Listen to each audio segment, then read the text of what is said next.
एक ख़ास मेहमान जुड़े हैं। मार्केट हर निशान में इस बीट लौट चुके हैं। एक बार आपको बता दें, निफ्टी करीब 21 पॉइंट ऊपर है और सेंसेक्स 88 पॉइंट्स ऊपर इस समय ट्रेड कर रहा है। हालांकि निफ्टी बैंक थोड़ा सा अंडर परफॉर्म करते हुए अगर वो भी पार्टिसिपेट करेगा तो फिर इनफैक्ट सेंटिमेंट और सुधर सकता है। हमारे साथ अब मृणाल सिंह जुड़े हैं, CEO इनक्रेड AMC के। उनसे बात करते हैं। मृणाल जी, मॉर्निंग टू यू। बहुत बहुत शुक्रिया हमारे साथ इस बातचीत में शामिल होने के लिए। इस समय बाज़ार जो है वो दरअसल एक जिसे हम कहते हैं कश्मकश में है या फिर असमंजस की स्थिति में है। एक तरफ ग्लोबल क्यूज़ हैं, इन्फ्लेशनरी चिंता है, इन्फ्लेशनरी प्रेशर्स हैं, हाई कमोडिटी प्राइजेज़ हैं। दूसरी तरफ इंडियन इकोनॉमी की एक इनहेरेंट स्ट्रेंथ है, रिकॉर्ड परफॉर्मेंस हमने मार्केट्स में देखा है, GDP इज़ क्रैंकिंग अप। इन सब को अगर हम इस समय कंबाइन करके देखें तो आइडियल व्यू इस समय आपका मार्केट पर क्या बन रहा है? Good morning. इट्स अ बहुत रेलेवेंट क्वेश्चन है आपका। मेरे ख्याल से जैसा आपने बताया, ग्लोबल क्यूज थोड़ा नेगेटिव साइड में है, लेकिन लोकल या डोमेस्टिक फंडामेंटल फैक्टर्स में कहूँगा थोड़ा पॉजिटिव साइड में है। So as a long term fundamental investor, clear bias buying का रहेगा इन डिप्स। और मेरे ख्याल से एक स्टॉक पिकर्स मार्केट है। बहुत सारे बदलाव आएंगे इकोनॉमी में अगले 2-4 साल में, और कई सारे बिजनेसेस हैं जो मेरे ख्याल से उन बदलाव को, उन डिस्ट्रप्शंस को कैप्चर करने के लिए बहुत बेटर पॉइज्ड हैं। सो आई थिंक ये बहुत अच्छा समय है निवेशक के लिए। उनको ढंग से अपना काम करना चाहिए, उनको एनालाइज करने चाहिए बिजनेसेस कि उनकी मैनेजमेंट्स क्या सोच रही हैं और किस तरीके से अपने बिजनेस को आगे ले जाने के बारे में सोच रही हैं। और एक बॉटम अप सिलेक्शन के लिए बहुत ही उम्दा बाजार और माहौल है।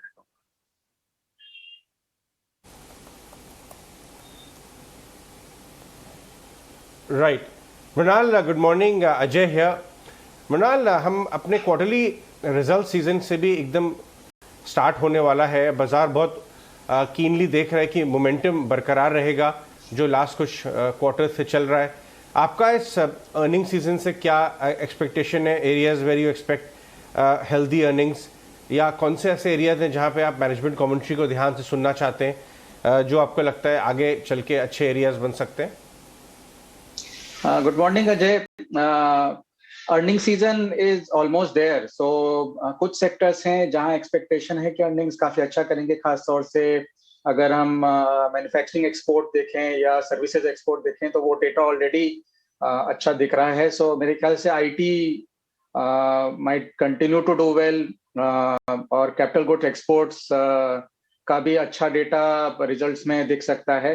कुछ एरियाज, कुछ सेक्टर्स जहां पे खास तौर से कमेंट्री पे ध्यान दिया जाएगा, वो हैं ग्रॉस मार्जिन जिसे कहते हैं हम, of commodity fed businesses. So let's say staples, consumer staples, FMCG कहें या पेंट्स कहें या बिल्डिंग मटेरियल्स कहें, इनके रिजल्ट्स में हमको मैनेजमेंट की कमेंट्री, केमिकल्स में जहाँ पे इंटरमीडिएट्स इंपोर्ट होते हैं और वहाँ पे प्राइसिंग प्रेशर रहा है, और हेल्थ केयर में हम यहाँ पे देखना चाहेंगे कि किस तरह की मैनेजमेंट कमेंट्री रहती है, क्योंकि प्राइस फ्लक्चुएशन काफी स्टीप था पिछले क्वार्टर में। काफी मैनेजमेंट्स ने आके कहा था कि रॉ मटेरियल का इन्फ्लेशन हर्ट कर रहा है अब। सो वो एक पर्टिकुलर इंपॉर्टेंट चीज होगी कि are they able to pass on the price, और उसका कोई डिमांड पे इम्पैक्ट है क्या।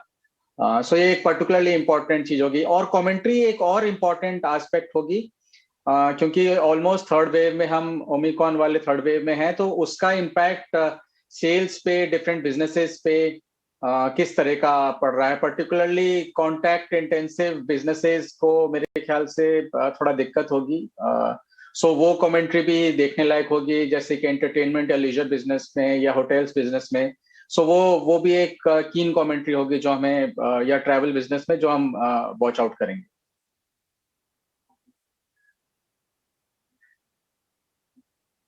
मॉर्निंग मृणाल, प्रियंका यर। आपने अभी अपने इसी जवाब में आपके मेरा नेक्स्ट सवाल छुपाया, क्योंकि आप different corporate earnings, different sectors की मैनेजमेंट की कमेंट्री तो एक क्रूशल होगी जिसको हम आय करना चाहिए, लेकिन क्या ऐसा एंटिसिपेट करना चाहिए कि क्योंकि ओमिक्रॉन को लेकर इतने ज़्यादा फियर्स नहीं दिख रहे हैं, ऑफकोर्स ये वाइड स्प्रेड है लेकिन सिवियरिटी इतनी नहीं है, और शायद इंडिया में तो बात की जा रही है कि शायद फरवरी के एंड तक ये पीक भी हो जाएगा। उसके बाद आपको लगता है कि अनलॉक वाले थीम, होटल, ट्रैवल, लेजर, ये सारे फिर से बाउंस बैक कर सकते हैं? इस थीम पर आप कैसे रिसर्च कर रहे हैं? सो गुड क्वेश्चन प्रियंका, बहुत रेलिवेंट पॉइंट है। इसको मैं एक क्लब करके एक अम्ब्रेला में डालूंगा, इसे कहूंगा कोविड रिकवरी बिजनेसेस। सो भले ही वो कॉन्टैक्ट इंटेंसिव हो या ट्रैवल, लीजर, एंटरटेनमेंट हो।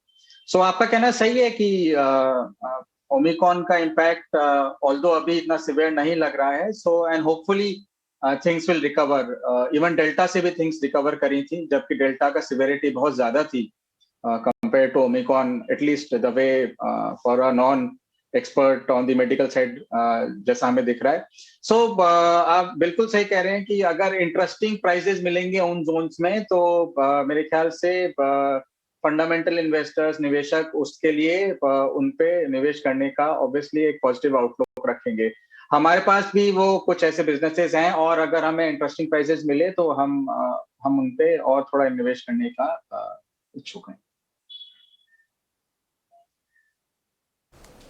जी, लेकिन ओवरऑल मृणाल एक बात बताइए, इस समय from valuation point of view या फिर क्वार्टरली रिजल्ट्स की जो एक्सपेक्टेशन है from that point of view, and कुछ हद तक बजट, हालांकि पता नहीं कितने पॉलिसी चेंजेस होंगे, बजट के बाहर ही काफ़ी अनाउंसमेंट्स आती रहती हैं, लेकिन एक सेंटिमेंटल इम्पैक्ट देखने को मिलता है। From that point of view इस समय आप कितने कंफर्टेबल हैं इन वैल्यूएशंस पर? And I know you don't talk about short term, लेकिन सेंटिमेंटली आप कितने कंफर्टेबल हैं? बिकॉज जहाँ तक थर्ड वेव का सवाल है, काफ़ी हद तक market has taken it in its STRIDE, अगर हम कंपेयर करके देखें मार्केट को जब सेकेंड वेव शुरू हुआ था और उसके बाद का जो बिहेवियर था।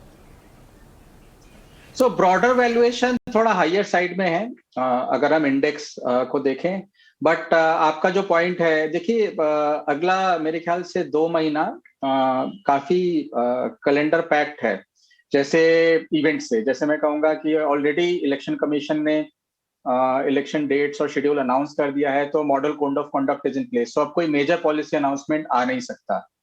सो गवर्नमेंट की तरफ से कोई मेजर पॉलिसी अनाउंसमेंट नहीं आएंगे till the elections are done. We also have कि अब बजट भी है जैन एंड में, सो बट बजट की ओवर ईयर सिग्निफिकेंस थोड़ी कम हो गई है, बिकॉज मोस्ट थिंग्स, ज्यादातर चीजें अब जीएसटी काउंसिल के एम्बिट में चली गई हैं, तो खाली डायरेक्ट टैक्स का प्रावधान लार्जली बजट में रहता है, या बजट में बेसिकली ये समझ में आता है कि गवर्नमेंट की स्पेंडिंग प्रायोरिटी और रेवेन्यू एस्टिमेट्स क्या हैं। सो उस नजरिए से बजट एक इम्पॉर्टेंट इवेंट है, लेकिन लार्जली इनडायरेक्ट टैक्सेशन तो जीएसटी काउंसिल के पास चला गया है, तो और वो एक अलग ही बॉडी है। So but elections lined up है, elections run up to election में जनरली गवर्नमेंट्स और पॉलिटिकल पार्टीज बिजी रहती हैं, तो कोई ज्यादा पॉलिसी साइड में कुछ होता नहीं है। बट इन द मीनवाइल मेरे ख्याल से जैसे इकोनॉमी थोड़ा रिकवर करेगी ओमिक्रॉन से, और ओमिक्रॉन के आने से पहले भी इकोनॉमी में ग्रीन शूट्स अच्छे थे, ऑल्दो ब्रॉडर वैल्यूएशन थोड़े स्टीप साइड पे हैं, बट देन मेरे ख्याल से कई सारे बिजनेसेस ऐसे अवेलेबल हैं जिनमें लॉन्ग टर्म प्रोस्पेक्ट्स बहुत अच्छे हैं।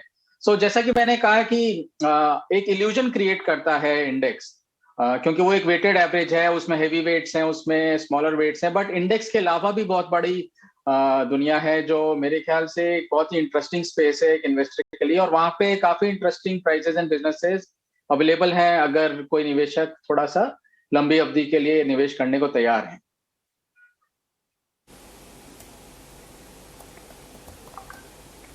राइट मृणाल, एक सवाल आपसे पूछना चाहेंगे। सबको पता है कि 2022 में यूएस मार्केट में रेट हाइक्स आएंगे, और इंडियन मार्केट भी सेकेंड हाफ में 2022 के या going into 23 small very gradual nimble hikes देख सकता है, और इन्फ्लेशन हम देख ही रहे हैं। लेकिन क्या बाजार ये फैक्टर इन करके चल रहा है कि जैसे जैसे लॉजिस्टिक्स बॉटलनेक्स, सप्लाई बॉटलनेक्स वो नॉर्मलाइज होंगी, क्या ये इन्फ्लेशन भी ट्रांजिशनल हो सकता है क्या? नेक्स्ट 6 से 8 महीने में, 9 महीने में, अगर ये ट्रांजिटरी है, अगर ये ट्रांजिटरी निकल गया इन्फ्लेशन, तो भी क्या ग्लोबल सेंट्रल बैंक्स अपना स्टांस टाइटनिंग की तरफ रखेंगे या वो थोड़ा डिले हो सकता है?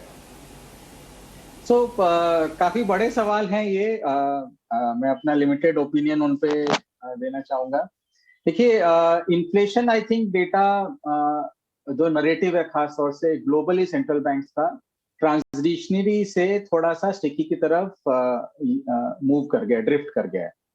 और उसी का रिजल्ट है कि अब मार्केट की एक्सपेक्टेशन 2022 कैलेंडर ईयर में कोई सा भी सेंट्रल बैंक हो, भले यूएस फेड हो या आरबीआई हो, थोड़े रेट हाइक की है। नाउ जनरली पास्ट में अगर मैं देखूं तो सेंट्रल बैंक्स रेट हाइक उस हद तक करते हैं जिससे कि ग्रोथ पे इम्पैक्ट ना आए, अनलेस कि इन्फ्लेशन एकदम आउट ऑफ कंट्रोल हो जाए। So the key to watch मेरे ख्याल से इन्फ्लेशन रहेगा। मेरे ख्याल से 1 या 2 हाइक्स मार्केट एब्जॉर्ब कर लेगा अगर inflation data out of control नहीं जा रहा है।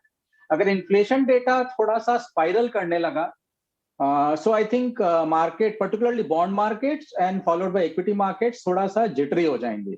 और ये हम इम्पैक्ट मार्केट में जैसे यूएस 10 ईयर अगर आप देखें तो 1.8 के अराउंड हॉवर कर रही है, इंडिया में भी यील्ड्स थोड़ा सा ऊपर चली गई हैं। तो मार्केट की एक्सपेक्टेशन ऑलरेडी बिल्ड इन है कि थोड़ा रेट हाइक होना इनएविटेबल है। तो आई थिंक वो ऑलरेडी प्राइस्ड इन है मार्केट में। व्हाट इज नॉट प्राइस्ड इन कि अगर इन्फ्लेशन इतना स्टबर्न रहे या ऊपर की तरफ स्पाइरल करे, होपफुली जब वर्ल्ड नॉर्मलाइज करेगा तो मेरे ख्याल से सप्लाई चेन बॉटलनेक थोड़े से हट जाएंगे और कमोडिटी इन्फ्लेशन भी नीचे आएगा। सो इन्फ्लेशन कंट्रोल में रहे और ग्रोथ बनी रहे, I think that would be the best outcome. अगर इन्फ्लेशन आउट ऑफ कंट्रोल रहेगा तो एट सम पॉइंट मेरे ख्याल से सेंट्रल बैंकर्स और पॉलिसी मेकर्स को उस पर एक्ट करना पड़ेगा, which market will have to readjust. क्योंकि मार्केट ने पास्ट में भी ये देखा है, बट वो वैल्यूएशंस रीएडजस्ट होते हैं, तो that would be a phase which will be more turbulent. But as of now, I think market expectation or even policy makers' expectation, in my view, is that inflation by mid of this year or by end of this year should start trending down, hopefully, क्योंकि supply chain bottlenecks particularly control में आ जाएं। Right. Mrinal, एक बात बताइए आप, 2021 calendar year को अगर हम देखें, जाहिर सी बात है काफ़ी बॉयंसी थी, एक बहुत अच्छा आउट परफॉर्मेंस हमने इंडियन मार्केट्स में देखा और जो फंड फ्लोज थे वो भी बहुत अच्छे थे, खासकर जो डोमेस्टिक फ्लोज हैं वो भी बहुत अच्छे रहे। 2022 में लाइकलीहुड ज़्यादा आपको किस चीज़ का लग रहा है? ओवरऑल एक कंसोलिडेशन का जोन रहेगा मार्केट में, या फिर जो आउट परफॉर्मेंस हमने देखा now because the economic recovery is also looking more solid, जो जितनी पिछले साल लग रही थी उसकी तुलना में, उसी के ऊपर गेन्स को बिल्ड करके मार्केट और आउट परफॉर्म करने की कोशिश कर सकता है 2022 में? ज़्यादा संभावना किसकी लग रही है आपको, कंसोलिडेशन या फिर कंटिन्यूड आउट परफॉर्मेंस? मेरे ख्याल से मार्केट लार्जली कंसोलिडेट करेगा, बट ये कहने के साथ मैं क्वालिफाई करना चाहूँगा कि कई सारे बिजनेसेस मार्केट के कंसोलिडेट करने के बावजूद मेरे ख्याल से अपर ट्रेंडिंग रहेंगे अपने शेयर प्राइस मूवमेंट में। सो मार्केट हो सकता है कि एक नॉमिनल रिटर्न, आई थिंक 2021 के बाद निवेशकों को अपना रिटर्न एक्सपेक्टेशन मॉडरेट करना चाहिए, because back to back returns generally past में अनलेस बहुत स्ट्रॉन्ग ग्रोथ तो नहीं देखी गई है, और कई सारी चीजें लाइंड अप हैं जिन पे अभी अनसर्टेनिटी बनी हुई है। सो मैं कहूंगा कि मार्केट कंसोलिडेट करेगा, बट कंसोलिडेट करने के साथ it still leaves opportunity for investors कि बॉटम अप सिलेक्शन से अपने सुपीरियर रिटर्न जनरेट कर पाए। सो वो एक क्लियर पॉसिबिलिटी है। इनफैक्ट हमने पास्ट में ये कंसोलिडेशन के फेसेस देखे हैं, उसमें भी अच्छे खासे return bottom up portfolios and stock picking निकाल लेते हैं। सो एक अच्छा अपॉर्चुनिटी है, बिकॉज मार्केट का कंटिन्यूसली रन अप करना भी एक फ्रॉथ क्रिएट करता है, जो एक अपनी प्रॉब्लम क्रिएट करता है। आई थिंक जो रिकवरी हमने इकोनॉमी में देखी है, मार्केट ने लास्ट ईयर उसको to a degree price in किया है। अगर इकोनॉमी यहाँ से और रैपिड रेट से ग्रो करेगी तो क्लियरली मार्केट ऑल्सो उसको पॉजिटिवली रिस्पॉन्ड करेगा। But on the safer side मेरा एक्सपेक्टेशन है कि मार्केट कंसोलिडेट करेगा broadly, but individual stocks, individual businesses can continue to outperform. Right Mrinal, individual businesses और सेक्टर्स की अगर यहाँ बात करें तो जो अभी हाल ही में क्वार्टरली एम्प्लॉयमेंट सर्वे आया है उसमें हमने देखा कि 9 मेजर सेक्टर्स हैं जहाँ पर हायरिंग बढ़ी है। उसमें सबसे ऊपर मैन्युफैक्चरिंग है, एजुकेशन है, ये सारे स्पेसेस हैं। एजुकेशन एक ऐसा स्पेस है जो ज़ाहिर तौर पर बिकॉज सब कुछ ऑनलाइन हो चुका था, तो वो एक स्पेस बहुत हिट हुआ ऑफलाइन के एस्पेक्ट से। आपको लगता है अगर ग्रोथ वापस आती है तो किस तरह के ट्रेंड रिवर्सल्स आप देखते हैं आप, क्योंकि वी आर क्लोज टू अब ये पेंडेमिक भी अब एंडेमिक की तरह कन्वर्ट लिया जा रहा है बिग वॉइसेस की तरफ से, बिग एक्सपर्ट्स की तरफ से भी। तो ऐसे में आपको क्या लगता है कि एजुकेशन स्पेस के लिए अगर आप इस स्पेस पर रिसर्च करते हैं तो यहाँ किस तरह की अपॉर्चुनिटीज निकल के आ सकती है? तो देखिए, मेरे ख्याल से मैन्युफैक्चरिंग जैसा आपने कहा एक बहुत बड़ा स्पेस है और उस पर काफी अच्छा ट्रैक्शन है। जब हम लोग कंपनीज और मैनेजमेंट से बात कर रहे हैं या अपनी रिसर्च कर रहे हैं तो क्लियरली मैन्युफैक्चरिंग का अपटेक हमको सामने क्लियर दिख रहा है। आई थिंक केपेक्स रिकवरी एक बहुत बड़ा थीम बनने वाला है और काफी लंबा ग्रोथ ट्रेजेक्टरी रहेगा वहाँ। मेरे ख्याल से flag bearers of growth are going to change in the next 3-4 years compare to पिछला 4-5 साल में से जो रहे हैं। और manufacturing broadly as a space will continue to do well और मार्केट भी ऑब्वियसली उसको रिस्पॉन्ड करेगा। अभी एज ऑफ नाउ जो मैन्युफैक्चरिंग में हम पॉजिटिव ट्रैक्शन देख रहे हैं वो एक्सपोर्ट लेड है, बट इंक्रीमेंटली अब केपेक्स को लेके, इन्वेस्टमेंट को लेके कंपनीज बातें कर रही हैं और उसके कई कारण हैं, भले वो PLI हो प्लस चाइना +1 हो या लो इंटरेस्ट रेट्स हो या डिमांड हो। कई सेक्टर्स ऐसे हैं जहां पे क्लियरली कैपेसिटी एक्सपेंशन की बातें हो रही। तो मैन्युफैक्चरिंग मेरे ख्याल से एक बहुत ही इंटरेस्टिंग स्पेस है। एजुकेशन में लिमिटेड अपॉर्चुनिटी है लिस्टेड स्पेस में, बट मेरे ख्याल से एजुकेशन का डेटा जो हम देख रहे हैं वो एक बाउंस है कंपेयर टू लास्ट ईयर, जो हमने देखा था कि काफी ऑनलाइन होने की वजह से काफी रिडक्शन आया था वहां पे अपॉर्चुनिटी साइज में भी और एम्प्लॉयमेंट में भी। बट एजुकेशन गिवन जो इंडिया के डेमोग्राफिक्स हैं ऑब्वियसली एक बहुत लॉन्ग टर्म ट्रेजेक्टरी है और education along with entertainment, leisure and health care, I think ये 4 ऐसे सेक्टर हैं जिसमें इंडियन हाउस होल्ड अगले 10-15 साल में इंक्रीमेंटल एलोकेशन करेंगे। So education is also interesting, but एक लिमिटेड वे में ही लिस्टेड स्पेस में इन्वेस्ट किया जा सकता है। आई वुड से कि मैन्युफैक्चरिंग में काफी स्कोप है और काफी अपॉर्चुनिटी है इन्वेस्ट करने के लिए और ग्रोथ काफी अपरेंट लग रही है वहां।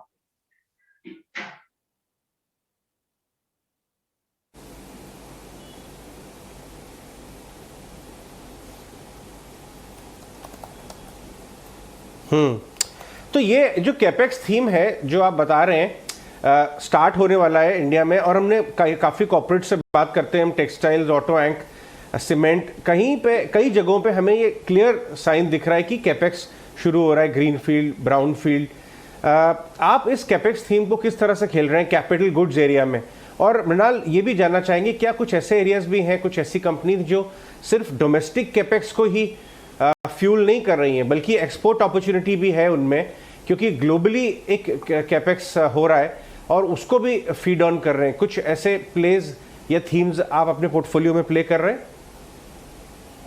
बिल्कुल सही। अगर आप डेटा भी देखें तो जैसे कि रिसेंटली पब्लिक डेटा आया है कि द गुड्स एक्सपोर्ट जो निर्यात है मैन्युफैक्चर्ड गुड्स का 300 बिलियन ऑलरेडी 9 महीने में क्रॉस कर गया है और 400 बिलियन की संभावना है कि हम इस साल 400 बिलियन का गुड्स एक्सपोर्ट रिपोर्ट कर देंगे। तो क्लियरली काफी, in fact as of now stronger demand capital goods की बाहर से ही है। सो कैपेसिटी एक्सपेंशन इंडिया में ही नहीं बाहर भी हो रहा है और कई सारे कैपिटल गुड मैन्युफैक्चरर्स इंडिया से वो सप्लाई कर रहे हैं और यहाँ पे भी ट्रैक्शन बढ़ने लगा है, पर्टिकुलरली सीमेंट में, ऑटो एंसिलरी में, केमिकल्स, API एंड कई सारे सेक्टर्स में अब क्लियर केपेक्स की बातें दिख रही हैं। इनफैक्ट ब्राउन फील्ड केपेक्स कई जगह हो भी रहा है। सो नो डाउट, और हम भी अपने पोर्टफोलियोज में इसको प्ले कर रहे हैं through various names, but then sectorally अगर मैं कहूँ, जैसे कि हर केपेक्स में भले वो किसी भी तरह का प्लांट डले, कुछ ऐसी चीजें होती हैं जो कॉमनली लगती हैं, जैसे कि भले वो कंप्रेसर्स हों या कंज्यूमेबल्स हों या यूटिलिटीज हों या जनरल पर्पज मशीन्स हों, या फिर टूल्स हों, क्योंकि टूल रूम हर प्लांट में बनते हैं, या erection of the plant itself हो। सो कई ऐसी चीजें हैं जो एक ब्रॉडर केपेक्स में, भले वो किसी भी इंडस्ट्री में हो, यूज होती हैं और इनिशियल स्टेज में ही यूज होती हैं। सो उन सब बिजनेसेस में हमने अपना रुझान और निवेश दिखाया है, और गोइंग अहेड हो सकता है कि थोड़ा और बिजनेसेस में हम अपना इन्वेस्टमेंट बढ़ाएं। जी बिल्कुल। ओवरऑल मृणाल, 2022 को from primary market point of view क्या हम थोड़ा सा म्यूटेड माने compare to last year? Because last year बहुत ज़्यादा एक्शन था, बुआंसी थी, बहुत सारे स्टार्टअप्स या फिर न्यू एज बिजनेसेस भी आ रहे थे लिस्टिंग के लिए। अब आपका एक जेनरिक व्यू क्या है प्राइमरी मार्केट्स पर इस साल के लिए? सो मैं कहूँगा कि कंपेयर टू 22, देखिए, हो सकता है कि number of companies hitting the primary market शायद रिड्यूस हो जाए, लेकिन क्वांटम ऑफ मनी मेरे ख्याल से हो सकता है उससे ज्यादा रेज हो जाए। अगर आप LIC को इंक्लूड करें, अगर गवर्नमेंट का क्लियर इंटेंशन है LIC को लिस्ट करने का, अगर वो LIC लिस्ट कर पाए तो आई थिंक भले ही नंबर ऑफ कंपनीज शायद कम लगे 22 से, 22 में काफी ज्यादा संख्या थी, बट हो सकता है कि क्वांटम ऑफ मनी जो मूल्य है पैसे का जो रेज किया जाए वो ज्यादा रहेगा। But on a longer horizon मेरे ख्याल से मार्केट बेयोंसी के साथ हमने प्राइमरी मार्केट का एक्टिविटी बढ़ते हुए पास्ट में भी देखा है, एंड ये कोई नई बात नहीं है। मेरे ख्याल से जनरली थोड़ा पॉजिटिव ट्रेंड प्राइमरी मार्केट में अभी बना रहेगा फॉर सम टाइम।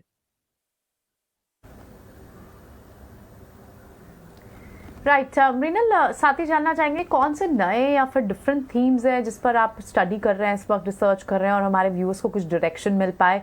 हमने देखा कि कई सारे counters mid cap small cap space में, स्पेशली अगर हम ईवी स्पेस की, ईवी सेगमेंट की बात करें, ESG सेगमेंट की बात करें, तो यहाँ पर कई सारे स्टॉक्स हैं जो सरप्राइज करते हैं। For matter just for a reference point की ग्रीव्स कॉटन, क्योंकि ई मोबिलिटी में अपने आप को एक्सपैंड कर रहा है, और हमने जिस तरह की बॉयंसी देखी है सिंगल डे में, इनफैक्ट तो ऐसे इन थीम्स पर कोई ऐसे mid cap small cap space से भी अगर आप कोई सेक्टर्स जिन्हें स्टडी कर रहे हो? कई सारी थीम्स हैं, और जैसे कि आपने नाम लिया ESG हो, या फिर इवन EV हो, और या जो ब्रॉडर टर्म यूज किया जाता है फिनटेक हो, भले वो टेक्नोलॉजी बेस्ड लेंडिंग हो। ये 3 ब्रॉडर थीम्स हैं, और health care also. Actually health care में भी ऐसे काम हो रहे हैं जिसमें टेक्नोलॉजी को इन्वॉल्व किया जा रहा है। बट इंटरेस्टिंगली कई सारे एग्जिस्टिंग बिजनेसेस ट्रांजिशन करने की कोशिश कर रहे हैं इन तरफ, बिकॉज ट्रेंड और ऑब्जेक्टिव काफी क्लियर है। तो EV में पर्टिकुलरली हम देख रहे हैं कि काफी सारे ट्रेडिशनल OEMs या एंसिलरीज चाह रहे हैं कि वो भी EV में अपना पार्टिसिपेशन किसी तौर पे बढ़ाएं, भले ही वो बैटरी मेकर्स हों, भले ही वो 2 व्हीलर मेकर्स हों। वो एक ट्रेंड हम देख रहे हैं, और उसमें इंटरेस्टिंगली इवेल्युएट किया जा सकता है एंसिलरीज में कि कौन सी बेटर केपेबल हैं वो सक्सेसफुली वो ट्रांजिशन कर पाने में, along with management and capability. ऐसा ही टेक्नोलॉजी बेस्ड लेंडिंग, जिनको जनरली फिनटेक कहा जाता है, उसमें भी काफी एक्शन है, बट ये एक्शन दोनों तरफ से है। ट्रेडिशनल बैंक्स भी टेक्नोलॉजी को अडॉप्ट कर रहे हैं, और न्यू एज NBFCs भी टेक्नोलॉजी के थ्रू कस्टमर्स रीच अपना बढ़ाने की कोशिश कर रही है। तो वो लेकिन एक काफी फ्लूइड स्पेस है। इसके अलावा एक स्पेस जो मैं कहूंगा, जिसपे हमने पहले भी मेंशन किया कॉन्वर्सेशन में, एंटरटेनमेंट। मेरे ख्याल से एंटरटेनमेंट का डेफिनेशन एकदम फ्लूइड हो गया है। आज कहा नहीं जा सकता कि IPL एंटरटेनमेंट है कि स्पोर्ट है। ऑल्सो ये क्लियर नहीं है कि आगे जाके कंज्यूमर मूवी थिएटर में जाएंगे कि घर में नेटफ्लिक्स देखेंगे कि OTT देखेंगे, या कॉम्बिनेशन रहेगा।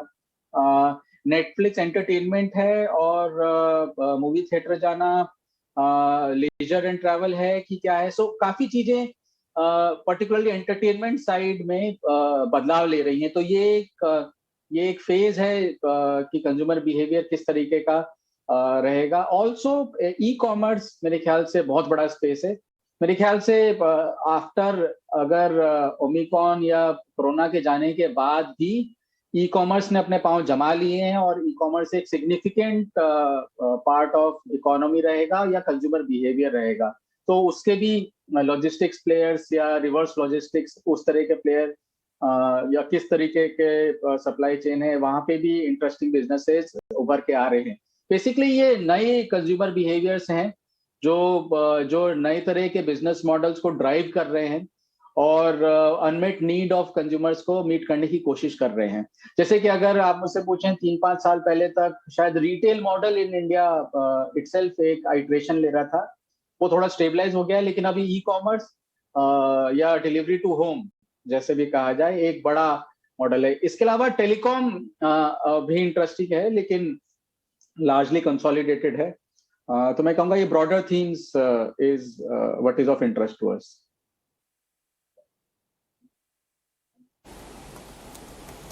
राइट मृणाल, बहुत ही अच्छा लगता है आपके साथ बात करने में, आधा घंटा कम पड़ता है। आपसे ऑफलाइन एक लंबी चैट करेंगे।